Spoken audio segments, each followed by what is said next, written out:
सास बहू का झगड़ा। अनामिका की सास पुष्पा अपनी बहू को कुछ खास पसंद नहीं करती थी और इसीलिए दोनों सास बहू में आए दिन झगड़ा होता रहता था। सास बहू के झगड़े के चक्कर में अनामिका के पति मोहित की जिंदगी मुश्किल में पड़ गई थी। बेचारा बार बार माँ और बीवी के झगड़े को सुलझाता ही रहता था, लेकिन दोनों समझने का नाम नहीं लेती थी। वैसे तो सब कुछ ठीक ठाक चल रहा था, लेकिन एक दिन अनामिका और पुष्पा के अंदर जोरदार झगड़ा हुआ और बात कुछ इस तरह थी। बहू, मैंने तुम्हें कल अपनी एक साड़ी धोने के लिए दी थी। हाँ मम्मी जी, वो साड़ी धोकर मैंने आपकी अलमारी में रख दी है। उसी की बात कर रही हूँ मैं। जरा देख तो, इस साड़ी को देखकर किसी भी तरह से लगता है ये धुली हुई है। अरे मम्मी जी, मैंने आपकी साड़ी वॉशिंग मशीन में अच्छे से धोकर सुखाकर आपकी अलमारी में तह बनाकर रखी थी। आपके तो नखरे खत्म ही नहीं होते। अरे कैसे बात कर रही है मुझसे? मेरे नखरे? अरे मोहित, जरा ये देख तो, ये साड़ी धुली हुई लग रही है क्या? अरे मम्मी, जब अनामिका कह रही है कि उसने साड़ी धोई थी तो मान लो ना। हर बात पर झगड़ा करना जरूरी है क्या?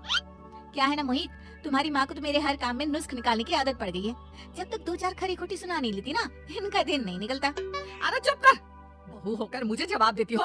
एक तो गंदे कपड़े उठाकर अलमारी में रख दिए, ऊपर से कैंची की तरह कचर कचर बोली जा रही हो। अरे मम्मी जी, आपको समझ में नहीं आता क्या? मैंने साड़ी धो कर रखी थी, धो कर रखी थी। तो फिर इतनी गंदी क्यों लग रही है? अब मुझे क्या पता मम्मी जी, आप इस पर इस तरह तेल और घी की चिकनाई के दाग लगाकर लाएंगी तो ये मेरी जिम्मेदारी थोड़ी ना है। अरे तो हाथ से धोना चाहिए था ना। मैं आपकी बहू हूँ, नौकरानी नहीं जो एक कपड़ा रगड़ रगड़ कर हाथ से धो दूंगी। आपको पहननी है तो पहनिए, नहीं तो रख दीजिए। तुझे तो मैं अच्छी तरह बताऊंगी, मुझे जवाब देती है।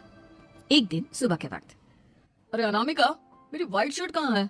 आज ऑफिस में बहुत बड़ा प्रेजेंटेशन है और मुझे वो व्हाइट शर्ट पहन कर जाना है। मुझे पता है, आपने मुझे 2 दिन पहले ही बता दिया था और आपकी शर्ट मैंने धोकर अच्छी तरह आयरन करके अलमारी में लगा दी है। जाइए वहाँ से ले लीजिए। अनामिका, ये तुमने क्या किया? ये देखो, शर्ट पर लिपस्टिक का दाग लगा हुआ है और ये तो एक जगह से जल भी गई है। नहीं नहीं मोहित, ऐसा नहीं हो सकता। मैंने तो तुम्हारी शर्ट ठीक से इस्त्री करके अलमारी में लगाई थी। तो फिर ये जल कैसे गई अपने आप? अलमारी में लटके लटके थोड़ी ना जल जाएगी। पर मोहित, मुझे अच्छी तरह याद है। देखो, अपनी गलती को छुपाने की कोशिश मत करो। और अगर शर्ट जल भी गई थी तो तुम्हें पहले बताना चाहिए था ना, मैं नई शर्ट लेकर आ जाता। अब ऐन वक्त पर शर्ट कहाँ से लेकर आऊं? मेरा इतना इंपॉर्टेंट प्रेजेंटेशन था, सब खराब हो जाएगा। अरे बेटा, क्यों परेशान होता है? ये देख, मैंने तेरे लिए पहले से ही एक नई व्हाइट शर्ट ला कर रखी है। लेकिन मम्मी, आप मेरे लिए व्हाइट शर्ट क्यों लेकर आई? अरे मुझे पता था तेरा प्रेजेंटेशन होने वाला है और अपनी इस बहू पर तो मुझे बिल्कुल भी भरोसा नहीं। क्या पता मेरी साड़ी की तरह तेरी शर्ट भी गंदी करके रख देती। और देख, वही हुआ ना। बेटा, सारी टेंशन छोड़ और ये नई शर्ट पहन कर जा। थैंक यू मम्मी, आज तो आपने बचा लिया मुझे। कुछ दिनों के बाद, अरे अनामिका, जानती हो, ऑफिस में मेरा जो दोस्त है ना अमर, आज उसका बर्थडे है और उसे तुम्हारे हाथ का चॉकलेट केक बहुत पसंद है। थोड़ा सा बनाकर टिफिन में रख दो ना प्लीज। हाँ हाँ क्यों नहीं, मैं बहुत अच्छा केक बनाकर आपके दोस्त के लिए रख दूंगी। तुम्हारे हाथ का खाना खाकर तो वैसे ही मेरे ऑफिस के सारे लोग इतनी तारीफ करते हैं, क्या बताऊं। प्लीज एक अच्छा सा केक और बना दो, मेरी तो ऑफिस में शान बढ़ जाएगी। अनामिका केक बनाने के लिए रख देती है। पुष्पा चुपचाप जाकर उस पर ढेर सारा नमक डाल देती है। देख अमर, तेरी भाभी ने तेरे लिए चॉकलेट केक बनाकर भेजा है, तुझे बहुत पसंद है ना? यार तू बहुत किस्मत वाला है, भाभी इतना अच्छा खाना बनाती है और साथ में केक भी। वैसे भाभी को थैंक यू बोलना। थैंक यू बाद में, पहले तो ये केक खा कर देख, बहुत मेहनत से बनाया है अनामिका ने। अरे यार, इस केक में तो बहुत सारा नमक है, लगता है भाभी ने शक्कर की जगह खूब सारा नमक डाल दिया है। अरे मोहित, तू तो अपनी बीवी की कुकिंग की बहुत तारीफ करता फिरता है। जरा पूछना अपनी बीवी से, केक में नमक कब से डलने लग गया? क्या यार, तुझे भी मेरा ही जन्मदिन मिला था बिगाड़ने के लिए? केक नहीं लाना था तो मत लाता, कम से कम मुझे इस तरह नमक वाला केक तो नहीं खिलाता। अरे नहीं यार, अनामिका ऐसा नहीं कर सकती, जरूर कुछ गड़बड़ हुई होगी। घर जाने के बाद, अनामिका, अगर तुम्हारा केक बनाने का मन नहीं था तो ना बनाती, लेकिन मेरी बेइज्जती करवाने की क्या जरूरत थी? अरे आपकी बेइज्जती, ये आप क्या कह रहे हैं? मैंने तो सुबह आपको इतने अच्छे तरीके से केक बना कर दिया था। हाँ, लेकिन उसमें इतना सारा नमक डाल दिया था कि आज ऑफिस में मेरा अच्छा खासा मजाक बना है। मेरे सारे दोस्त हंस रहे थे मुझ पर। अरे बेटा, मैंने तो तुझे पहले ही समझाने की कोशिश की थी। एक नंबर की गैर जिम्मेदार है ये लड़की, कोई काम ठीक से नहीं करती। उस दिन भी गंदी साड़ी रख दी थी मेरी अलमारी में और झूठ बोल रही थी। कुछ दिनों के बाद, अनामिका देखो, मैंने अपना लैपटॉप चार्जिंग पर लगाया है, उसे अच्छी तरह चार्ज होने देना। मेरी एक अर्जेंट मीटिंग है, प्लीज बीच में से हटाना मत। हाँ हाँ ठीक है, मैं नहीं हटाऊंगी। पुष्पा चुपचाप से जाकर चार्जिंग का बटन बंद कर देती है। थोड़ी देर बाद, अरे ये लैपटॉप चार्ज क्यों नहीं हुआ? और ये बटन किसने ऑफ कर दिया? अनामिका इधर आओ। क्या हुआ? क्यों चिल्ला रहे इतना? अनामिका मैंने तुमसे कहा था ना, मेरा लैपटॉप चार्जिंग पर लगा हुआ है, मेरी अर्जेंट मीटिंग है। तुमने इसका स्विच ऑफ क्यों कर दिया? अरे मैंने ऐसा कुछ नहीं किया, मैं क्यों स्विच ऑफ करूंगी?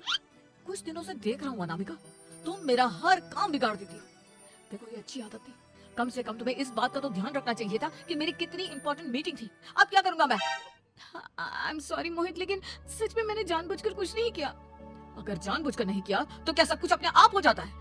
कभी मेरी शर्ट जल जाती है, कभी केक में नमक डल जाता है। आप मेरी बात क्यों नहीं सुनते? मैंने जानबूझकर कुछ नहीं किया। फिर से वही बात। अरे कितनी बार तुम्हें समझा चुका हूँ, इस तरह मेरा काम बार बार मत बिगाड़ा करो।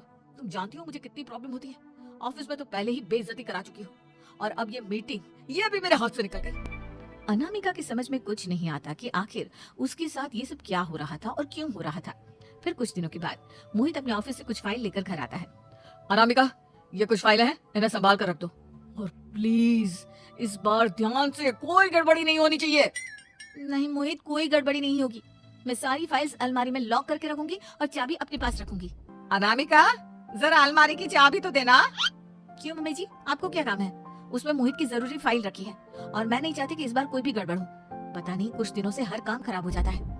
अरे मुझे उसमें से पैसे निकालने हैं, और उसके बाद ले लेना अपनी चाबी। मैं खा नहीं जाऊंगी तुम्हारे पति की फाइल। अनामिका को अपनी सास पर शक होता है। चाबी देने के बाद वो चुपचाप छुपकर अपनी सास की हरकत देखती है। ये फाइलें उठाकर डस्टबिन में डाल देती हूँ, फिर देखना कैसे मोहित इसकी खबर लेगा। इस बार तो छोड़ेगा नहीं इसे। वैसे भी पहले मैंने जो कुछ भी किया है उसकी वजह से अच्छी खासी डांट पड़ी है, मजा आ जाएगा।